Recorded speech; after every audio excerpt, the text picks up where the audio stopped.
Marisha Witi is our sign language interpreter tonight.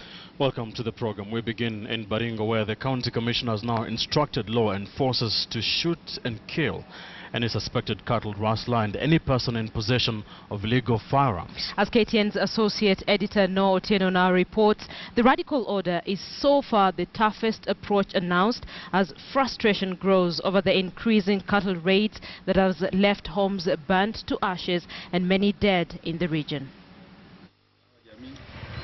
Baringo County Commissioner Peter Okwanyo's shoot-to-kill order comes in the wake of raids, killings and burning of houses in a region where cattle rustling is almost the order of the day. Kuanzia leo, ngataye, mtu ambaye anaiba mbuzi, chinya chorongor, na ng'ombe, hata kama ana bunduki, kating kitiola na magating, chini, kuparei, piga risasi, utama. Addressing Pokot residents at Chepilat area in Tiati sub-county, the county commissioner said law enforcers will follow the directive and warned that the measure will not be lifted until such cases end. Watoto wenu ndio wanachoma nyumba. Mbona kwa jika pelkorinka? Watoto wa hapa. Mbona ngoete? Hapa Loruk. Nitepe Loruk. Ndio wanaiba. Mbona choni chile chor mbuzi na ng'ombe. Tika chor ngoror. Chor tik. Usiniambie watu kutoka Silale ama na Dome. But it is not only cattle rustlers who are targeted. Security officers along the Pokot-Marakwet border will also now accost and shoot illegally armed residents who have been accused of flagging down vehicles and robbing passengers at night along the Marigat-Loruk road. Natoa amri, kama je ukipata mtu yako na bunduki, ikenyor chibagitiol, maskari, askari, hata kama ni mchana, hata kafayet, hata kama ni usiku, andakogo, hata anasema hiyo ndio fimbo yangu ya kuchunga ng'ombe. Likinyanya yogi ya uta. Malisa, utama. Ingine, anga mtu ambaye anachoma nyumba. Chi, atanyorjia pele kabachi. Sasa ingine anaelekea kwenda kuchoma. Andaweta kupelei. Ama amepatikana anaendelea kuchoma. Antakenyor kupelei. Ama ametoka, ameshatoka hapo na vitu ya kuchoma. Unapelsi kabachi. Piga risasi. Uta. Separately, the Baringo Senator Gideon Moi convened reconciliatory peace talks among the members of the warring Pokot and Tugen communities at the troubled Loruk border point. Serikali, fanyeni kazi yenyu, sisi kama wananchi tutafanya yetu. Serikali hayata modango bologi. Tuzilipishe kisasi, umetochin hawa wafanye kazi yao. The senator also asked the government to ensure that those responsible for the death of the Loruk location retired Chief Wilson Chepungei and those who touched shops in Loruk Trading Center on Sunday are arrested and prosecuted. Not in KTN Prime. Now, as a story is the basis of our big question discussion tonight. We're asking you, do you support the shoot-to-kill order against Baringo cattle rustlers? The order has been given. Let us know what you think. Tweet us at KTN Kenya, at Ben_Ketile, at Linda Oguto. Let's have a conversation about this. Let us know what you think about that order. The hashtag is Shoot the Dead. County governors and the Salaries and Remuneration Commission, SRC, have reacted with shock to the National Assembly's move to slash budgets of the SRC and the Senate. The Council of Governors now say the National Assembly's powers need to be trimmed so that they do not arbitrarily punish other arms of government and constitutional commissions. They were speaking in Naivasha. It is a continuation of that impunity that was there in the previous system of government, where Parliament could not be questioned by anybody, where Parliament could do anything. And I think if we arrive at a situation where we have a referendum, one of the issues we need to settle is the issue of controlling the National Assembly, so that we don't have a rogue National Assembly that arrogates itself the power of determining everything for everybody else, does not respect the checks and balances that have been provided in the Constitution. And one of the checks and balances is to make sure that the judiciary is independent in doing its work. And by trying to deny the judiciary money, you are interfering with its independence. Because the totality of it was coming to what? About 800 million. So when you reduce 200, it will affect one sector, because we put it into like 7 sectors. We will move on. Yeah, truly we will. The fate of public servants seconded to county governments hangs in the balance as the transition period ends in August this year. Members of the National Assembly have expressed concern that the civil servants would lose their jobs in the simmering supremacy battles since county governments have been recruiting their own staff for devolved functions. And as Patrick Amimo reports, governors are tonight holding a meeting to discuss this and other problems affecting them. Take a look. Members of the National Assembly's Committee on Administration met representatives of the Attorney General's Office and the Kenya Law Reform Commission. The meeting was to scrutinize amendments to a county bill proposed by Moyale MP Robert Duba to ensure job security for public servants on secondment to county governments. But it emerged that the officers are not sitting pretty. From the look of things, we are getting reports that that most of the seconded officers are actually being mistreated. And there's a lot of duplication going on at the counties. An estimated 60,000 civil servants who are formerly national government employees were moved to the 47 counties to provide professional skills for devolved functions. But the county governments have been recruiting own staff to fill similar positions. The absence of clear policies to coordinate recruitment of staff between the two levels of government is now presenting a looming crisis with imminent job losses for civil servants on secondment. The national government is expected to surrender all devolved functions to county governments by August. The Transitional Authority has been blamed for the confusion with claims that it only transferred functions and not personnel. Where they belong is actually at the counties. So that if they are chased from counties, then they will be declared redundant.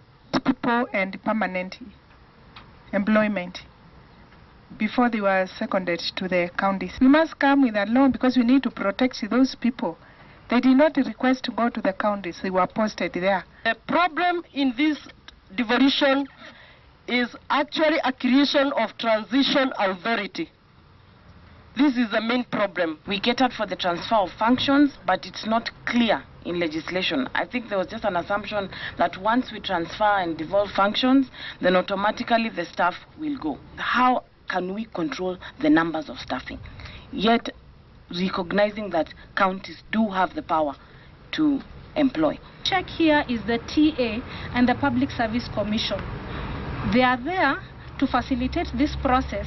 They should be able to know that you are skilled. They should be able to question why is it that you're not being absorbed. Now, all eyes will be on the Public Service Commission and the Transition Authority to see whether they'll craft policies that will ensure protection of jobs for public servants working at county government level. But that is not the only crisis facing the counties. Now, governors are grappling with the confusion over the medical equipment procured by President Uhuru's administration for the 47 counties. There has not been transparency in terms of letting counties know what their obligations are under this scheme, leased equipment scheme. We've also not even been able to access the agreement that the national government entered with the companies that are leasing equipment for us to be able to be clear on whether there are any hidden costs to counties that we are not aware of. Patrick Amimo, KTN. So let's stay with the challenges in the devolution of health services. Now, the gap between cancer patients in the Rift Valley and radiotherapy is 180 million shillings that the Moi Teaching and Referral Hospital has been waiting for in the last 3 years. Mercy Kandia reports on what this long wait has meant for the patients there. It was a normal working day back in 2003 for 47-year-old Henry Osieko before his world turned around when a toothache turned out to be cancer after the doctor's diagnosis. He knew then that the journey ahead would be tough. Na vile ni cancer, utafanyiwa operation. Na hiyo operation utanunua plate kwa sababu hiyo joo yote itatolewa. On a very good day, Osieko will take home 300 shillings. Life as a shoe shiner doesn't earn much. Fundraisers from friends and church gatherings in Iten, Elgeyo Marakwet County got him 800,000 shillings for the initial treatment. Sasa nikakaa juzi wakaniambia natakiwa uende Kenyatta ufanyiwe radiotherapy. Baada ya radiotherapy ukae 1 year, alafu hiyo 1 year utakuja ufanyiwe graft, utolewe your ribs na iwekwe pale, alafu uwekewe meno. His radiotherapy appointment is scheduled for 2017, and though long for now, that's his only option, or not. An hour away from Iten is the just completed Chandaria Cancer and Chronic Diseases Center, but one small hurdle is hindering this. Radiotherapy will have to wait a bit longer. We need about 180 million shillings to equip the initial part of the radiotherapy. We've been budgeting for it for the last 3 years, but we've not been able to get the money. And even this year, I didn't see it in our budget. We are set, and we are requesting the government to give us the money to purchase the Cobalt 60 first of all this year, and then as soon as, like next year, the linear accelerator too, so that we have 2 machines that can comprehensively treat, not just for palliation, for relieving pain, but even to cure. In Kenya, there is only one public facility, Kenyatta National Hospital, that has a working radiation therapy machine, which cannot cater for the over 82,000 new cases reported annually. Time is very important when you are treating a cancer patient, because when you get diagnosed today, we don't know what happened 1 month down the line. Possibly, the disease has changed from one stage to another. The patients are waiting here for diagnosis, but they know that the construction of the center will bring with it a renewed hope, one that its government shouldn't delay. Politics aside, the importance of the opening of the cancer center and the arrival of the radiotherapy equipment will be known to the over 10,000 patients diagnosed from this region alone. It is them who know the importance of this much-awaited equipment. Mercy Kandia, KTN, at the Chandaria Cancer Center, MTRH, Uasin Gishu County. Thank you, Mercy. Let's put that story into perspective now. The national government will set aside 38 billion shillings annually for the next 10 years to be able to equip hospitals across the 47 counties. This is an issue that has brought some friction between the 2 levels of government. Now, joining me in studio is Bomet Governor Isaac Ruto and the chairlady of the Kenya Medical Practitioners, Pharmacists and Dentists Union, Nelly Bosire. Thank you for joining us in the studio. Let's start with that, Bona Governor. Yes. Are the governors, first of all, Kenyans are wondering, are all the governors aboard? Do they back this arrangement by the national government? In principle, we accept and we like the equipment. We have no quarrel with the equipment. The question is, what equipment is it? How is it supposed to be used? How did you identify which equipment?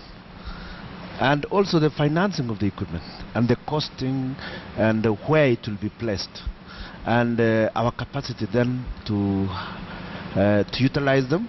And the most important thing also is which equipment and for what, because there has been no consultation as to what sort of equipment we would require and where would we place them. There has been no background issues around there. And again, the question of the contracts. What am I signing into? We are told just affix your signature here. Don't worry, the contract is in Nairobi, and it is so complicated you may not be able to read it. There are reports that some governors have signed on to the deal, others have not. How many have actually done that? None has seen the contract, by the way. It is the MOU they are talking about. An MOU is not really a signing of the contract. And in the MOU, it's a very shallow document. But it also places a number of responsibilities on the counties, which with a lot of questions to be answered. And it gives a lot of burden on those counties, and we are not sure whether we have got the ability to meet those obligations. Before we go to Daktari, there are reports that the county governments actually cannot on their own be able to afford this particular on the 38 billion that you cannot be able to afford this particular projects on their own. That is why the national government is stepping in. What is your take on that? No, if it is that the national government has not devolved enough funds for healthcare. But let me tell you something else. A number of counties, about 10 counties, have already purchased the dialysis equipment and ICU equipment and several other equipments similar to this. For example, Meru has all those equipments in one place. Now, what will happen with those other equipments? Will they be replaced? In Bomet, we have already installed dialysis machines. We are already dealing with that. It's already clear Kenyatta National Hospital is now handling about almost half what it used to do in 2012, but simply because these other counties have uptaken some of the other responsibilities. Like right now, we are able to do dialysis in Bomet. They are able to do it in Kisii, in Meru, in a number of other counties, including Kisii. So really, the question there is not that we have got no capacity. We have already moved forward. Daktari, is this project feasible? Does it make sense to the counties? Well, first of all, we have to agree that the initiative is in the right direction. We just have challenges with the execution. And speaking from the professional perspective, the first thing that worries me is that this was something that's been planned for, because this is our midterm planning, yes? And for you to do that, then you have to start building capacity in preparation. You don't buy your furniture for a house you have not built. That's the concern right here. So we're buying equipment. We haven't done capacity building to accommodate this equipment. The first thing is the infrastructure that needs to come with it. So if you give me an X-ray machine today and I don't have a radiology department, where do I put it? It means it's rusting in the store as I get ready, and I'm already paying for it. The second thing is, who is going to run this equipment? Kenya has dismally performed when it comes to creating specialists. We are graduating 700 doctors every year now. How many of these are we actually taking for specialist training? About 100 a year. How does 100 a year cover the deficit we require? Let me interrupt you a bit. Yes. The national government is arguing that is not actually purchasing the equipment, is leasing. The maintenance of this equipment will be contracted to those companies, 3 of them, big ones, so they can be able to maintain. Does that make the deal better? There are equipment where it makes sense to lease, but a lot of the things I have seen listed, you don't lease such equipment. You cannot lease a spoon for your house. That's how basic it is. You can't tell me that an operating set for theater, which is equipment you use every day, that you're going to lease that. You can't lease a pair of scissors. You buy that, because you're going to reuse it over and over and over again, and it can give you good service for a long time. It's expensive to lease that. But when we come to very high-tech equipment, sometimes it may make sense to lease them, because the maintenance is a bit costly, and you want it to be maintained by the very people who make it. The second thing is that where we are going in terms of how high-tech the ICT is becoming, they become obsolete very fast. So when you buy such equipment, in another 7 years, you can't even dispose them, because there's nobody who wants them. They are moving on to better technology. So those you come to agreements, and it's not a fixed period kind of agreement. It's a kind of agreement where we say, when we up technology, then we swap it for what's new and what's upcoming. But the rest of the basics, yes, not really. Governor, let's talk about the constitutionality of this arrangement. Would you say that the national government is being allocated funds for functions which are clearly devolved, or is this what would call a conditional grant? You see, the national government is allocating itself responsibilities that are already devolved. But nothing really stops the national government from giving us certain conditional support. But it does not say they give us conditional and tell us what to do with it. They would ordinarily say purchase equipment, but they would not go all the way to make all those minor decisions that they are giving themselves the responsibility to make. And in this case, for example, there was need for discussion with the counties. The constitution requires public participation. It also requires consultation and cooperation. Here is a situation where the national government just makes a decision and tells us implement it. We are saying it. And they keep telling us that this money is not your money. We are going to give you money. We are forgetting that this is Kenyans' money. It doesn't belong to the counties, neither does it belong to the national government. It is from one kitty where we share resources for the country. Now, the questions we are asking is about the propriety of these decisions, whether this is the best decision that you could make. For example, you can lease, you can get into the PPPs, you can buy, but you can also do placement. For example, I can place a photocopier here, and I will only pay according to the usage. Yes. Yeah? Instead of probably leasing. Most countries would prefer probably placement. We would probably have thought along those lines. But come to think of it, right now, if you just tell us that you want to give us the same equipment that we already have, like I already have in Longeza, this dialysis equipment, and I have more capacity than that, must I have the same equipment? I thought you would ask us, and then we would give you what we actually need. Fair enough. Yes. Tomorrow you will be meeting the CS for Health, yes, Professor James Macharia.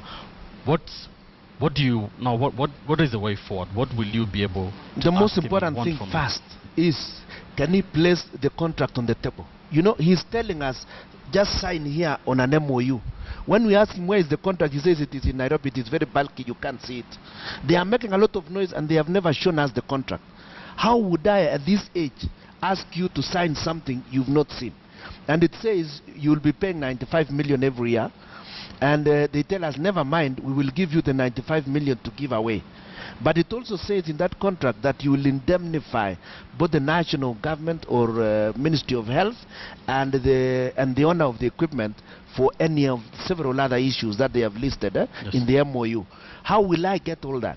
And then again, the most important question is the identification of the priorities for our counties, and then the facilities. Like if you are going to deliver them in one of the health centers that I have, where they are telling me I'm still building the health center, yes, but they are going to deliver very sophisticated equipment, and we don't even know the design of the places where to put this equipment, and where is the money to construct such an arrangement. Indeed. Daktari, from a professional point of view, what is the way forward? What do you advise both sides of the divide? Just as Governor says, there has to be adequate consultation, and there are things as professionals, whether we work in the county governments or we work in the national government, that we must acknowledge. We know our capacity to handle this. We're not ready for all this equipment. We need the central government to invest in training, specialist training for people to be able to spend this. Right now we have doctors slaving in Kenyatta National Hospital for no pay because they want to go and improve their skills to come back and give this service. Can they invest in capacity building right there first? Thank you. The next thing is that we have, what is the point of making the counties diagnose all these problems and they can't treat? So you make a governor here diagnose that this patient has cancer and this patient is sent to Kenyatta, where, as you have clearly stated, Kenyatta doesn't even have the capacity to handle that. Thank you, Daktari. Governor, one final thing very quickly. The transition period is coming to an end in August, and there are some 60,000 employees that were seconded to the county government by the national government, and there is a kind of a vacuum. They don't know if they'll be able to go back, because your county governments have been recruiting their own staff. What's going to happen to that, very quickly? No, a number of staff, we are able to absorb them. In fact, they are already working. And we are simply hoping to finalize with the CAPS program. Yes. That is the rationalization. We are almost finalizing our structures, and everybody will fit into place. The staff we recruited are specialized staff for specific purposes. Therefore, there is no need for any panic amongst the staff. But on the other issue which we were just discussing, there is something I wanted to clarify. Recently, the Deputy President was on air saying that healthcare has actually deteriorated under the counties. I want to make it very clear that is nowhere near the truth at all. And on this question of the medical equipment, we told the Deputy President when we met in IBEC that we have not seen these things. Can you ask the minister to see us? He did issue an instruction that the minister will see us. That minister has refused to see us. Probably he'll see us tomorrow. Thank you. And I want to assure him that medical care has actually improved in the counties. There was no dialysis equipment in Meru. There was none in Bomet. There was none in It's a discussion that we probably need more time to have. Thanks, Governor. Right. Thank you, Daktari. It's a story we shall continue to keep an eye on in the coming days. Now, in 6 months' time, students across Kenya will sit for the Kenya Certificate of Secondary Education examinations, and as you can imagine, students and their teachers are fighting to ensure they pass with flying colors. But the story is different in northern Kenya. The students there are a worried lot that this year, more than ever, they will be at a great disadvantage owing to the lack of teachers. However, one man, a deputy governor, by the way, is doing his part to ensure the students finish their curriculum by simply going to class to teach them. Betty Kello explains. It's Thursday, 7 a.m. Wajir Deputy Governor Abdi Hafid Yaro is headed to his office. Here, he attends to residents and thereafter takes an hour or two to do what teachers would ordinarily do.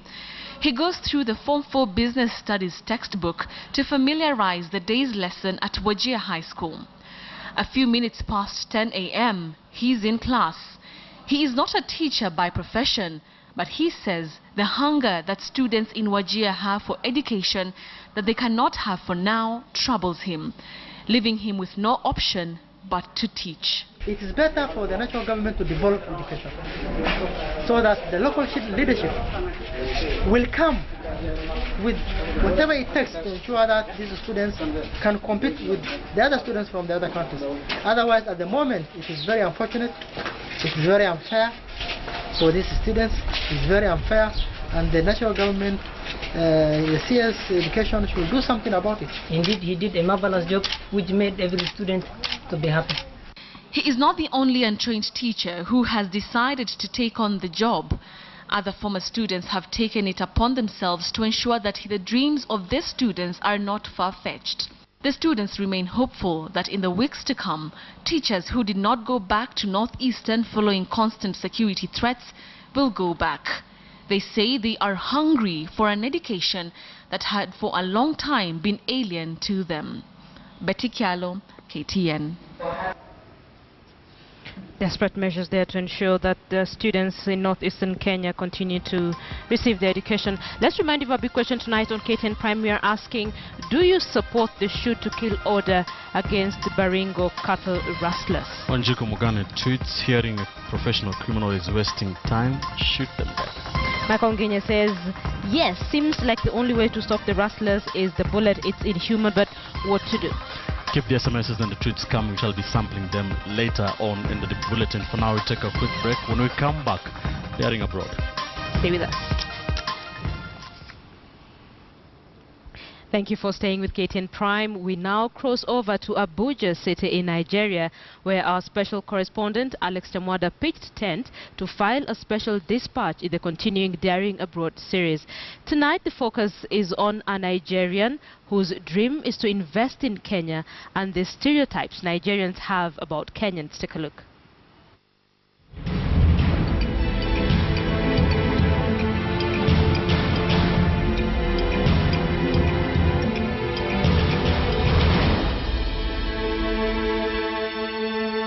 Welcome to Abuja, the capital city and seat of the federal government of Nigeria.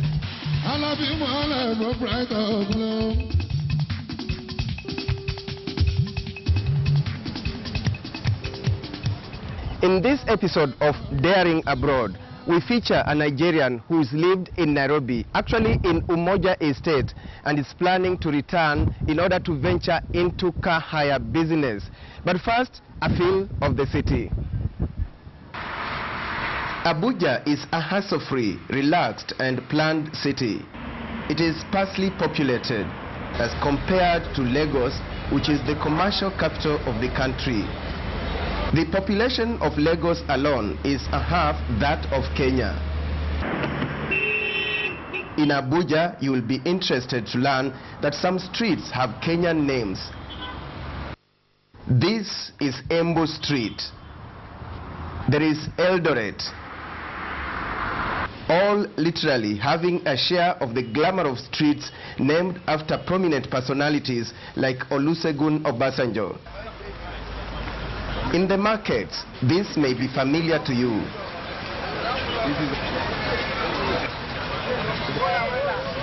In the streets, Naijas, as they are fondly known, have certain perceptions about Kenyans. I know them for energy, in sports, that's particularly long races. And I know Kenya for tourism. And when things go wrong on the road,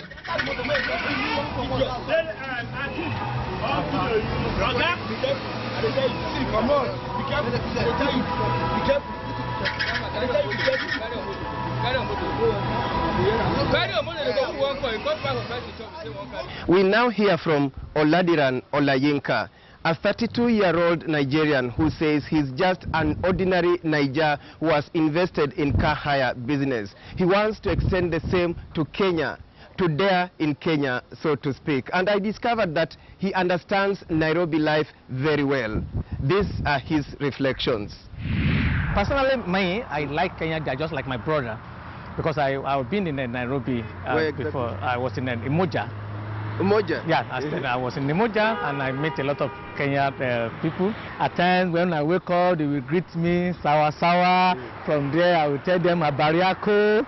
You know, it's a very nice country to me. Yeah. In Nigeria here, Kenya, you know, especially their tea. Their tea, a lot of people eat their tea here, and their lugali, that powder of lugali, and a lot of people are even eating the chapati now in Nigeria. When I went to Kenya, when I reached here, I'm telling some people that used to make suya here, you can make ochomochoma, that's a goat meat roasted this thing. So now, you know, there was one sanda in Kenya. There's one sanda they normally said in Kenya. Sanda, yeah. It's a very nice, people used to bring it to Nigeria. Even their costume, this local costume, and their belts, their shoe. There's one safari shoe also. I brought it, and a lot of people like it. I mean, I'm thinking that anytime I go back to Kenya, I will bring a lot of it so that people can really get it from me.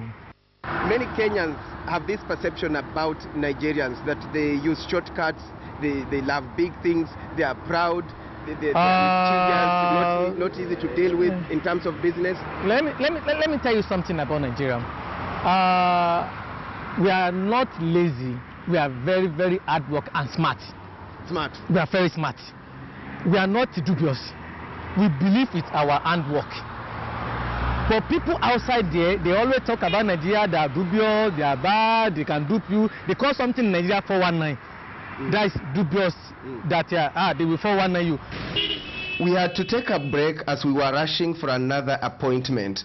But the conversation with Olayinka continued as we drove around the city. I was there because I'll be hearing about the tourism. It's a tourism country, and I'm thinking because I'm into transport business. Maybe I can open another branch in Kenya and open a transport business in Kenya. That's why I said, let me go there and see what is going on there and see how we can extend. We can be partner. I think I can do better than Kenya. You are that aggressive? Yeah, I can do better than them. Yeah. That's why I look at it. I can do better than them because the way they do their transport, compared with the public transport, the way they are playing their music inside the noise is too much in their public. In the is it Tamatutu? Matatu. This Matatu truck. I mean, the noise is too much inside. I told the conductor, please, can you tell your driver to reduce, your Oga, that means the Oga means his boss, to reduce this volume of to reduce the volume of this music. Immediately I told the conductor passed the message to the driver increased it. Instead of reducing it, he increased the volume. I said, what? So when you are talking about the tribe, like a Kikuyu tribe in Kenya is just like a Igbo in Nigeria. And there's another tribe in Kenya also. Why are they the same? Because in terms of business, charisma, the way they do their business, everything about Kikuyu in Kenya, the way I look at it is like money. Everything is money issue. They didn't joke with money. Similarly to, to Igbo in Nigeria, yeah, everything about them is money. Money. The other one that is like a Yoruba. You know, Yoruba people are southwest in Nigeria, and the Luya is the same thing like Yoruba, and they are Akamba They call the another tribe in Kenya like is a Kamba or Kamba? Yeah, Kamba. Yeah. Does it mean in what way? Yeah, because the way they respect people, and they didn't carry themselves like I'm like this, I'm like that. They have, you know, they are very cool and respect a lot. They said Kenyan girls love Nigerian men. Yeah, of course, man, a lot. Kenyan girls love Nigerian guys a lot. Especially when I went to some shopping, some mall. When I reached there, they were looking, okay, can I have your number? Can I do this? Can I do that? They really love me. They really want to do it with me. I'm surprised that why Nigeria look like Oyibo in Kenya like this. You know what I mean by Oyibo? Like we are like white. You know, the way they accommodate us, they really like us a lot. We Nigeria, any country we enter, we spoil women a lot. You spoil women? We spoil women. That's it, we spoil women. We buy things for them. They buy car, buy house for them, buy big phone for them, make them happy. So they believe that we are the best. And that is it, we are the best. One would think that was a scene from a Niger movie. No. But it was just a simple conversation I had with Olayinka.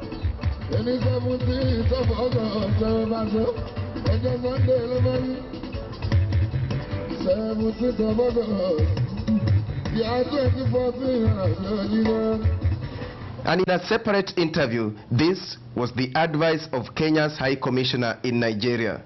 I've been struggling to think how to tell my sisters not to, they're good people, but they're just good people. And we should not think, we should not prostitute ourselves. We should not say, mi natafuta mnaijo, because anachapa kushinda chamwada. Look, so I'm encouraging Kenyans to come for opportunity. But I will also suggest that some of our own ladies who are beautiful are in their own right making waves in Nigeria. They're making their own way in movies. There's a lady called Karen Obinwa. She's doing her own movie. There is a singer called Victoria Kimani. She's big.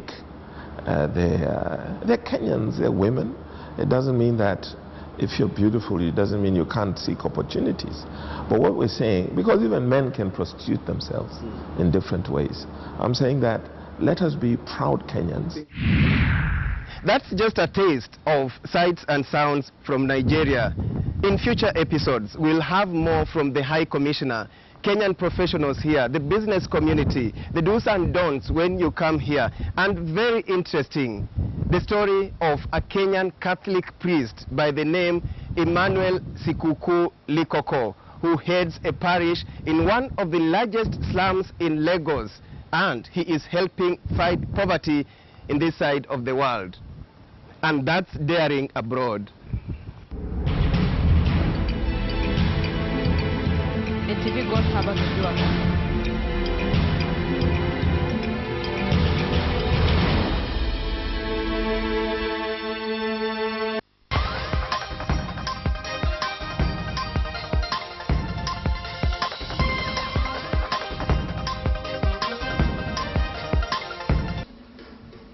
Good evening and thank you all for joining us. This is KTN Business. My name is Joy Doreen Bira.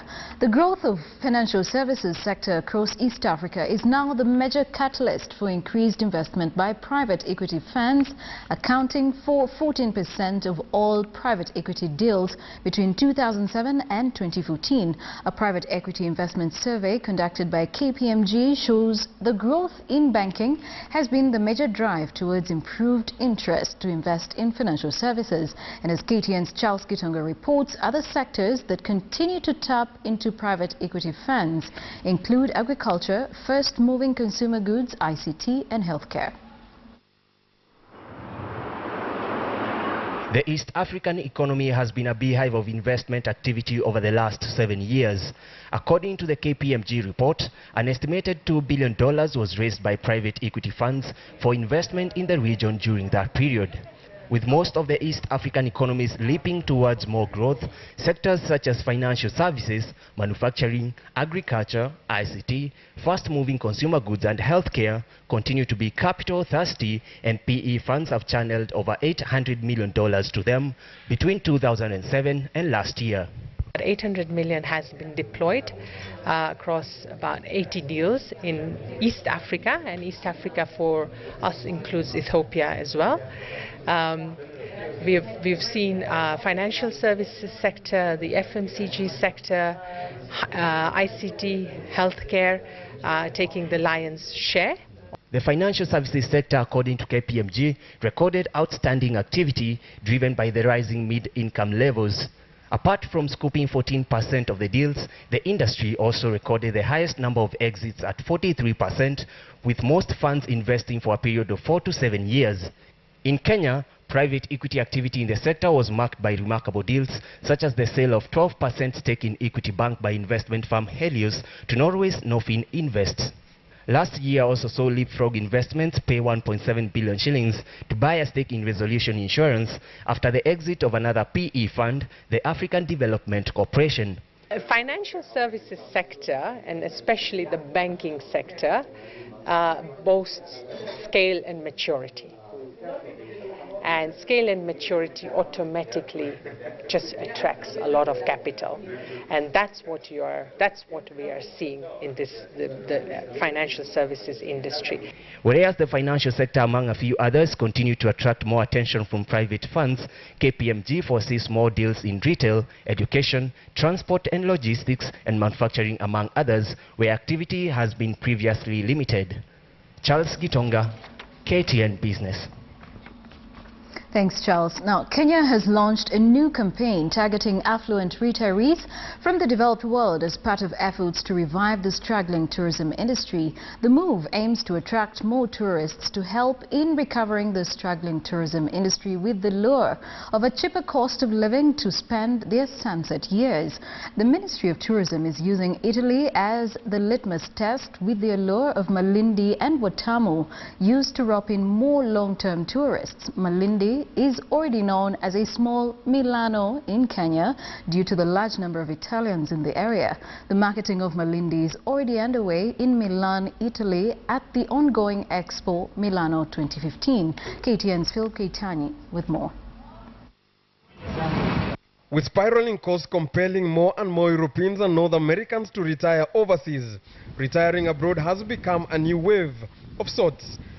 It's no wonder the Ministry of Tourism has seen a new avenue in which to lure more long-term tourists into the Kenyan shores. Italian community really has a lot of investments in Malindi area, Watamu area, and so we are going to use this opportunity to market Kenya in that regard. Malindi and Watamu are already a home to an estimated 3,000 Italians who call the coastal town home. The plan by the ministry is to tap these and sell the area as an ideal retirement destination. We will launch Magical Kenya as a site in the Italian language, and so the KTB will be based in Milan for the next 1 month, and also perhaps until we finish the expo. There are a number of things that come into play when retirees eventually choose to go abroad to spend their sunset years. According to International Living 2015, best retirement destination consists of low cost, an accommodating tax regime, proper medical facilities, and near 360 days of sunshine are quick clinchers when it comes to making decisions.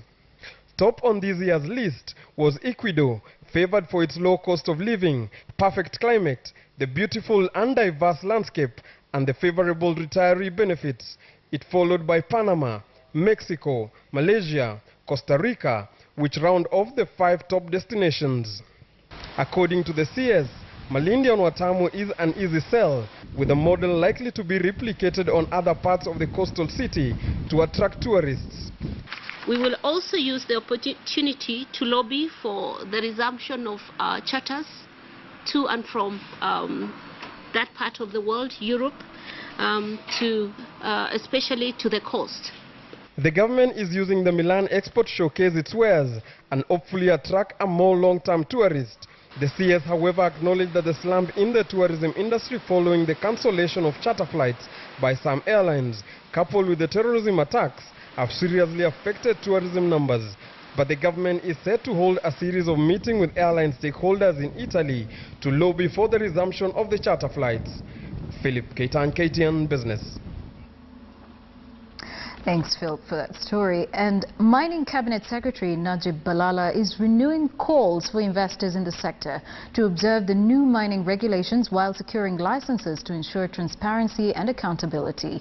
The call comes amid a cleanup exercise by the ministry that has seen over 60 mining licenses revoked for non-compliance and irregular acquisition processes. Mining companies like Magadi Soda, Base Titanium and Floor Spars have been accused of understating incomes or failing to pay royalties to the government.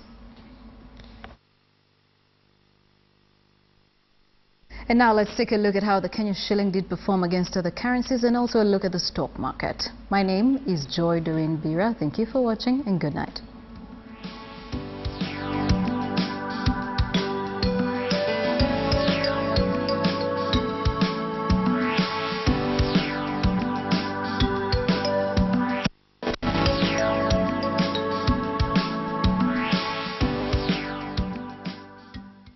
Despite most of the Kenyan athletes being out of the country for the Rome and Birmingham Diamond Leagues, Day 1 of the Kenya Police Athletics Championships at the Kasarani Stadium was not short of high-profile athletes. Former double world champion Vivian Cheruiyot, two-time world marathon champion Abel Kirui and Commonwealth champion Mercy Cherono were just some of the athletes that took to the track as the battle for the World Athletics Championships in Beijing takes shape. The Kenya Police is the first disciplined force to host its athletics championships, and Day 1 of action at the Moi International Sports Center Kasarani was not short of star athletes taking to the track to represent their respective departments. The 5,000 meters race was one of the two Day 1 finals. Commonwealth champion Mercy Cherono, Mary Washera and two-time world marathon champion Edna Kiplagat were among those who lined up for the race. Cherono, who kicked off her 2015 season at the Eldoret weekend meeting, however, reigned supreme to win the race in 15 minutes, 56.8 seconds ahead of Rebecca Chesir and Margaret Chelimo. At first, I was like, I don't know how I will run, but at last, I got that courage to believe myself. The 10,000 meters men's race was the other final of the day that attracted a star-studded field that was a blend of new talent and experienced runners. Joseph Kitum stunned the experienced runners to cut the tape in 28 minutes 6.5 seconds ahead of Geoffrey Corrill and veteran Titus Lishey.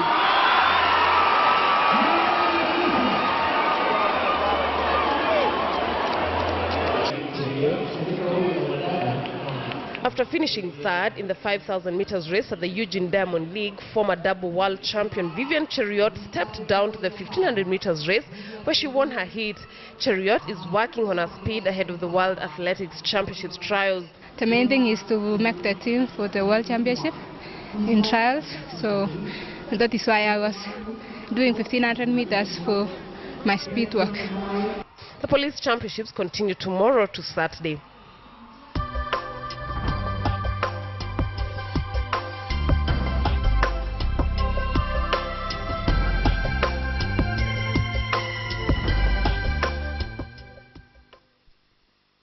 Mama has Mortein Doom, which makes mosquitoes go away and not come back the whole night. So you get a peaceful night's sleep all night long. Mortein Doom. A peaceful night is a Mortein Doom night. Alright, so tonight on KTN Prime we're looking for your thoughts, your comments on the shoot to kill order against Baringo cattle rustlers.